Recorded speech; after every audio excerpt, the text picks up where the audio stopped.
क्या राइटर को कस्बाए राइस मिलेंगे? क्या उसे और कहीं ढूंढना पड़ेगा? इसको जानने के लिए देखते हैं 1.3 call of the soil part 3.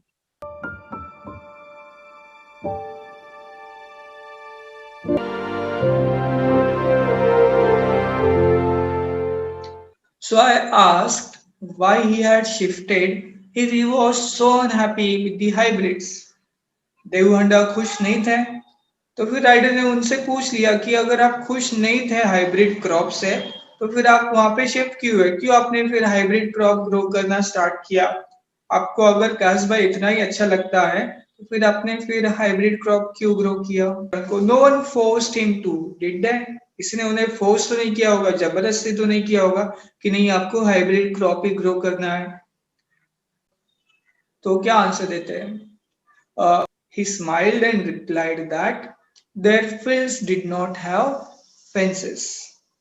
और हंसते हुए उन्होंने उत्तर दिया, रिप्लाई किया कि उनका जो खेती है, उसका जो फील्ड जो है, उसको फेंसेस नहीं है, उसको बाउंड्री नहीं है. And once the harvest was over, the cattle were released into the fields. और एक बार जब हार्वेस्टिंग हो जाता है कि बाकी फार्मर्स जो है शॉर्ट ड्यूरेशन वाला क्रॉप ग्रो कर रहे हैं, तो क्या करते हैं, फिर उनका हार्वेस्टिंग हो गया, उन्होंने वो सब क्रॉप कट कर लिया, तो उसके बाद फिर वो कैटल को रिलीज कर देते हैं. रिलीज करते हैं मतलब फ्री कर देते हैं.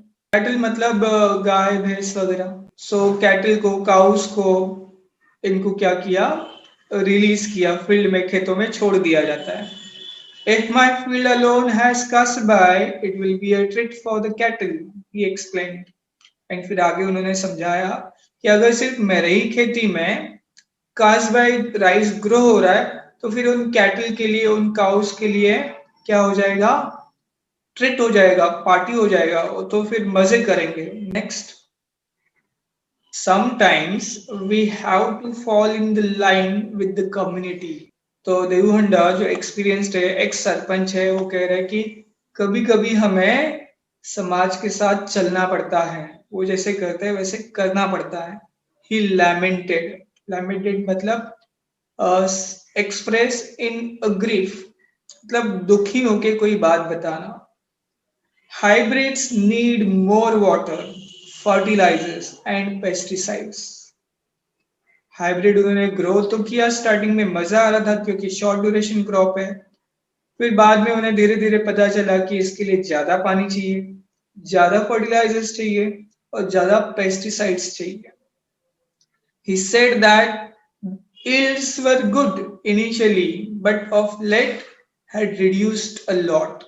शुरुआत में जो शॉर्ट ड्यूरेशन क्रॉप थे, उनका yield यानी कि प्रोडक्शन अच्छा था, लेकिन बाद में लेटर क्या हुआ, प्रोडक्शन कम होने लगा, उत्पादन कम आने लगा.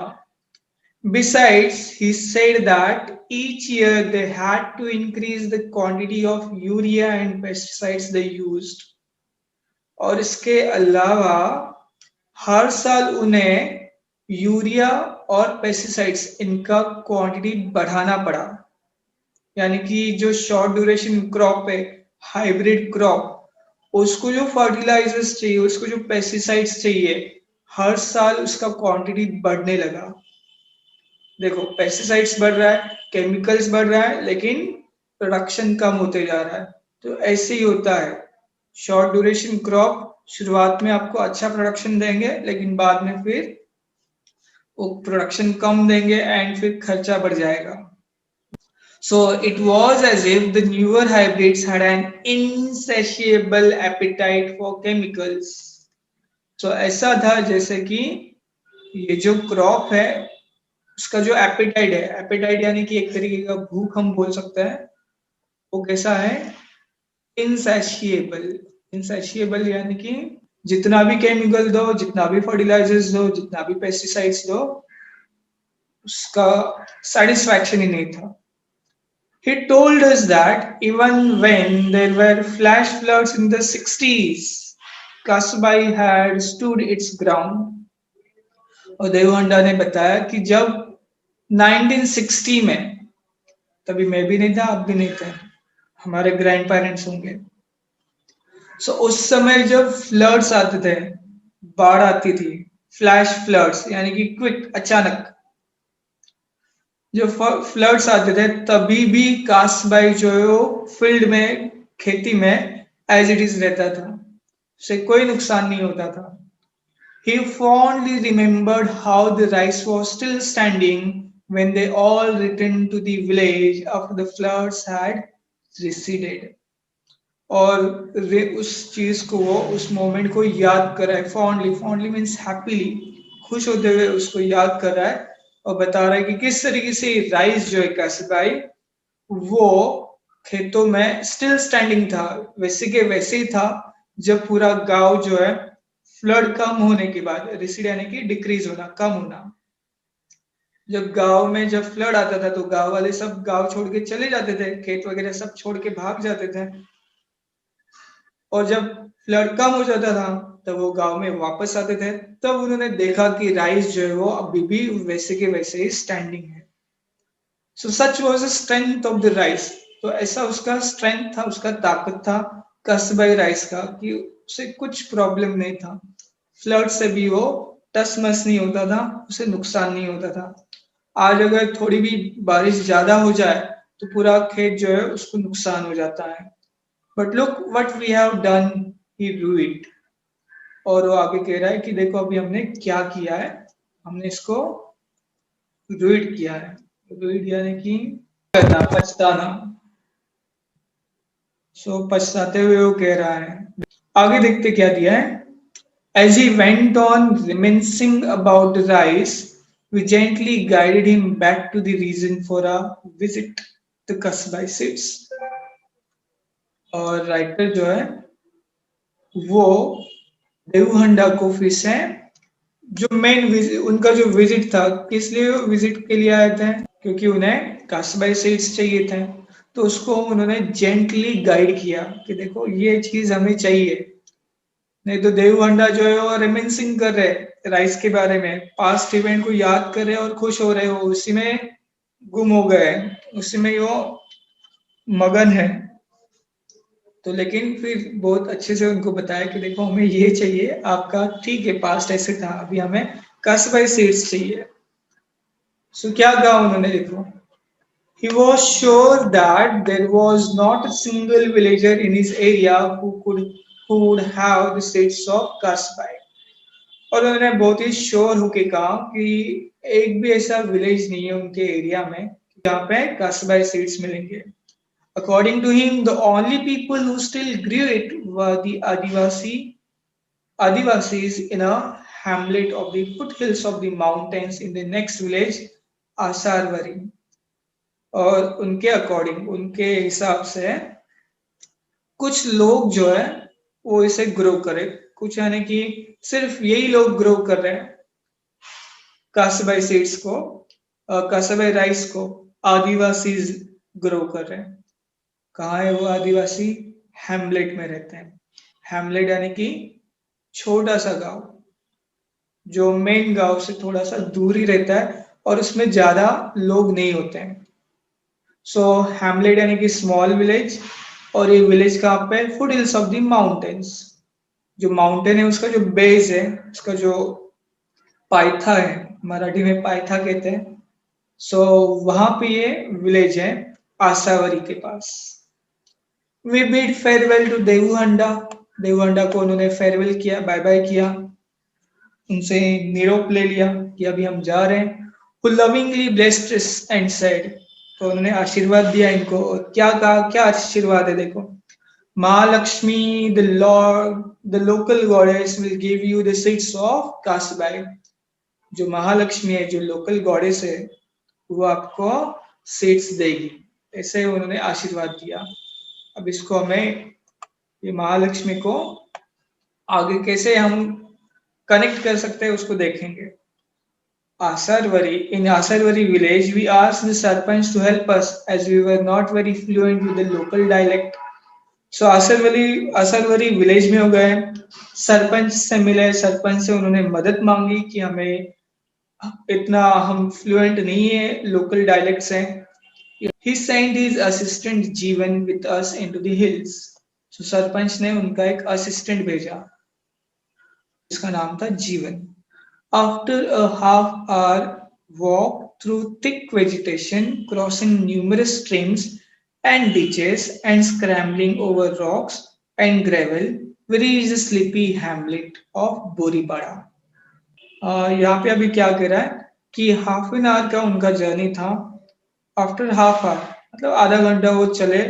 कैसे कहाँ से चले? Through thick vegetation. वेजिटेशन यानी कि ट्रीज प्लांट्स. थिक मतलब घने प्लांट्स ट्रीज से वो गए. और न्यूमरस स्ट्रीम्स थे, बहुत सारे रिवर्स थे. रिवर्स जब बनती है उसके पहले जो उसका स्टेज होता है, यंगर रिवर भी उसको बोल सकते हैं. बहुत सारे न्यूमरस स्ट्रीम्स को उन्होंने क्रॉस किया. उसको क्रॉस करते हुए आगे बढ़े. डीचेस एंड स्क्रैम्बलिंग, बहुत सारे डीचेस थे, गड्ढे वगैरह थे, उसको क्रॉस किया. रॉक्स के ऊपर से वो स्क्रैम्बलिंग करते हुए हाथ पैर, मतलब अभी रॉक पे चढ़ना है तो हाथ और पैर दोनों यूज करना पड़ेगा. क्लाइंबिंग भी हो गया और वॉकिंग भी हो गया उसमें. ग्रेवल, ग्रेवल यानी कि रॉक्स ही होते हैं, बड़े बड़े rocks. And we reached, gravel यानी कि स्मॉल रॉक्स होंगे. एंड फिर वो स्लीपी हैमलेट ऑफ बोरीपाड़ा पहुंच गए. स्लीपी क्यों कहा है यहाँ पे हैमलेट को? क्योंकि शायद वो जिस समय पहुंचे हैं उस समय रात हो चुकी है, या फिर वो हैमलेट जो है दिन में या फिर रात में बहुत साइलेंट होता है गांव साइड में, आप जानते होंगे. तो इसलिए कहा कि sleepy hamlet. There were just two ramshackle houses in front of us. और जब बोरीपाड़ा पहुंचे तो वहां पे उन्हें सिर्फ दो हाउसेस दिखाई दिए जो रैमशैकल है और जो बहुत ही बुरे कंडीशन में है. And in we wondered if this was the right place. अब वो वंडर्ड है, सरप्राइज है, क्या हम सही जगह पे पहुंचे? क्या हमें यहाँ पे सच में कोई कासबाई सीड्स देगा? एंड देन उनके सामने एक वुमन है, अ रिंकल्ड वुमन. कौन वुमन है? Wrinkled woman. बहुत सारी झुरियां है, लाइन से. Sitting before one of the houses looked at us with curiosity. So एक घर के सामने वो बैठी थी और इनको वो क्यूरियसली देख रही थी. क्यूरियसली मतलब एक इच्छा है उससे जानने की कि ये लोग कौन है, कहाँ से आए. As we approached her, we signaled to Jeevan to ask the crucial question. और जैसे उसके पास पहुंचे तो उन्होंने जीवन को सिग्नल दिया, इशारा किया कि कहा कि जीवन अभी इनको आप जो क्वेश्चन है वो पूछो, क्रूशियल क्वेश्चन. क्या क्वेश्चन है इनका? कास्ट बाय राइस है या नहीं? She मटर्ड in reply. उसने कुछ मटर किया. मटर यानी कि पुटपुटाना, स्लो लो वॉइस में. तो उसने लो वॉइस में रिप्लाई किया. एंड वी लुक्ड एट जीवन फॉर क्विक इंटरप्रिटेशन. अब जो भी कहा उससे राइटर तो समझ नहीं पाता, इसलिए फिर उन्होंने जीवन की तरफ देखा कि अब जीवन हमें इंटरप्रेट करके बताएगा, एक्सप्लेन करेगा, समझाएगा कि उसने क्या कहा. He broke into smile, informed us that she did have the rice. और उसने हंसते हुए कहा कि इस वुमेन के पास, इस ओल्ड वुमेन के पास कस्बाई राइस है. फाइनली उन्हें राइस मिलने वाला है. We wanted to know who we were, sorry, wanted to know who we were and why we wanted it. उसके पास राइस है लेकिन वो जानना चाहती है कि हम लोग कौन है और हमें ये राइस क्यों चाहिए. It was difficult task to keep a straight face and I had to control a desire to hug her. तो राइटर के लिए अब ये बहुत मुश्किल हो गया था कि अपने फेस को स्ट्रेट रखें. स्ट्रेट यानी कि इमोशनलेस. कि वो बहुत ही इमोशनल हो रहा था क्योंकि जिस चीज को चाह रहा था कि कासबाई राइस अब वो मिलने वाला है. तो इतना उसे फीलिंग आ रहा था कि उसे लगा कि अब इस ओल्ड वुमन को मैं हक करूं, गले लगा लूं, जादू की जप्पी ले लूं इससे. लेकिन उसने अपने आप को कंट्रोल किया. After searching for months, we had found the elusive Kasabai. Elusive यानी कि जिसको ढूंढना मुश्किल है, मिलना मुश्किल है. So we explained to her that we were from Pet nearby and we needed the seeds to grow it. तो राइटर ने एक्सप्लेन करके बताया जीवन को कि हमें ये राइस ग्रो करना है और हम पेट विलेज से आए हैं. We ask for 10 kilograms of rice. और राइटर ने 10 किलोग्राम राइस मांगा. She muttered and scowled. और उसने क्या किया? मटर किया. मटर करना मतलब धीमी आवाज में पुटपुटाना. स्काउल्ड. स्काउल्ड मतलब एंग्रीली कुछ बात कहना. So Jeevan interpreted that she had never heard of pet village and also did not have a weighing scale. तो ओल्ड वुमन ने कहा कि पेट नाम का विलेज उसने कभी सुना नहीं था. And also did not have weighing scale. और उसके पास वजन काटा भी नहीं है कि वो गिन के माप के बताए कि 10 किलो है या नहीं. So she was willing to give the seeds only in baskets. तो सीड्स देना चाहती है लेकिन वो बास्केट में देगी. We asked for a single basket of rice and Jeevan told us to pay her something. तो हमें एक बास्केट राइस चाहिए था और जीवन ने कहा कि उसे कुछ पैसा देना होगा. I handed over a 100 rupee note and for the first time in the last 10 minutes her face broke into a smile.